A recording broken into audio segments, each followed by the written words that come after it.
If you are listening to me through this video today, it means that I was not able to make the press conference that I planned for April the 11th. But I wanted to tell you the essence of the message that I wanted to develop on April the 11th and hopefully answer so many questions that I'm sure you have on your mind. The first message is I'm innocent. It's not new. You have heard it from me in January. I repeat it today. I'm innocent of all the charges that have been brought against me. And I'm also innocent of all the accusation that came around these charges that are all biased, taken out of context, twisted in a way to paint a personage of greed and a personage of dictatorship. So, but let's talk about the charges, the FIEL, the contract with Shinsei Bank, and the compensation we paid to Jufali. I remain on the same position. I spent 108 days in prison because I've been always consistent with this position that I was innocent of all the charges. The second message I want to send you is the fact that I love Japan and I love Nissan. Nobody spends 20 years in a country. Nobody works 20 years in the leadership of a company without love and without attachment and without engagement, particularly when these years have been marked by so many accomplishments and so much result. I came to Japan in 1999, not by calculation. I came to Japan in 1999 because I was fascinated with the country and I was fascinated by the challenge of reviving Nissan. And you know very well that I committed since the beginning all my career to the success of the Nissan revival plan. And thanks to the hard work of the hundreds of thousands people working in Nissan, and particularly the Japanese people working in Nissan, we have been successful. So my love for Japan and my love for Nissan is untainted today. After all the ordeal I've been through, I want you to know that. I want you to be convinced of that. We've done many things in Nissan I'm proud of. We have also contributed to the economy of Japan, to the development, to the development of the management in Japan. All of these things will remain as great memories and great achievement that I'm sure after all the last months, in a certain way, people will look at them with more fairness and more objectivity. The third point I want to tell you that this is a conspiracy. This is not about specific events. This is not about, again, greed. This is not about dictatorship. This is about a plot. This is about conspiracies. This is about backstabbing. That's what we're talking about.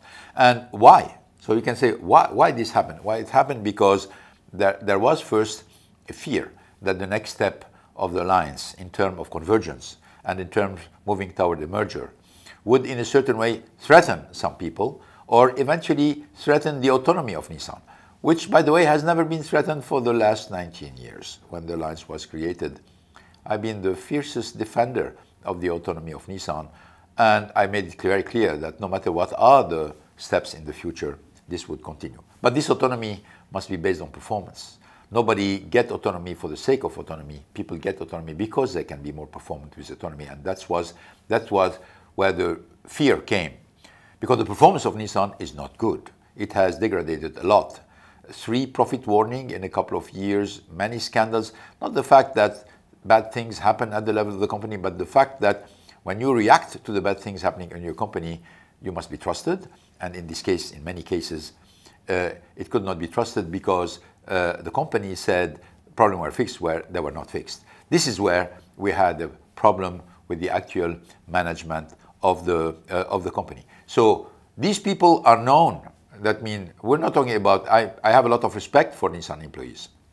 I'm talking here about a few executives who obviously for their own interest and for their own selfish fears are creating a lot of value destruction. Names, you know them. We're talking about people who really played a very dirty game into what's happening. But hopefully the truth will happen and the facts will happen. But at the end of the day, during all this period, I suffered not only because of my case, but But who was taking care of Nissan? Who was taking care of the brand? Who was defending corporate value? Who was defending the shareholder interest?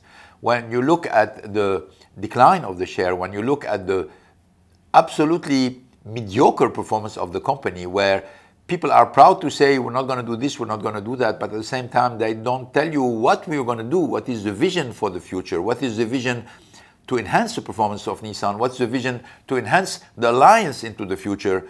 This becomes very sad. And obviously, for somebody like me, it's sickening. For somebody who has dedicated 19, 20 years to do the contrary, which is create the corporate value, enhance the brand, seeing the laxism and the lack of attention is really very difficult to take. I'm worried. I'm worried because obviously the performance of Nissan is declining, but also I'm worried because I don't think that there is any vision for the alliance being built. Frankly, sitting down around the table, being consensual about decision, this is not a vision for something in an industry which is as competitive as the car industry. You need to show the future. You need to just make sure about what is our role into the future. You need to make sure that from time to time leadership is exercised, and leadership means we do what's good for the company, not for what we are capable to agree on. This is not dictatorship. This is leadership. It's exercised in many companies. And for people who say, well, there is only two options, consensus or dictatorship, that means they don't know what leadership is about. And this is very sad at the head of an organization as complex and as large as the Alliance can be or as Nissan can be. Finally, what I would like to say is my big hope, my biggest wish is to have a fair trial. I am privileged to have three competent lawyers around me who's going to defend the case, but they don't share with me a lot of serenity about the fairness of the trial. I'm not a lawyer, I'm not competent in this matter, but I will leave it to them to explain to you what are the specific conditions that are required to ensure a fair trial that I can be hopefully vindicated. Thank you for your attention, and I'm sorry I was not able to share more with you and respond to many questions that you have in your mind, but hopefully we will do it at a certain point in time.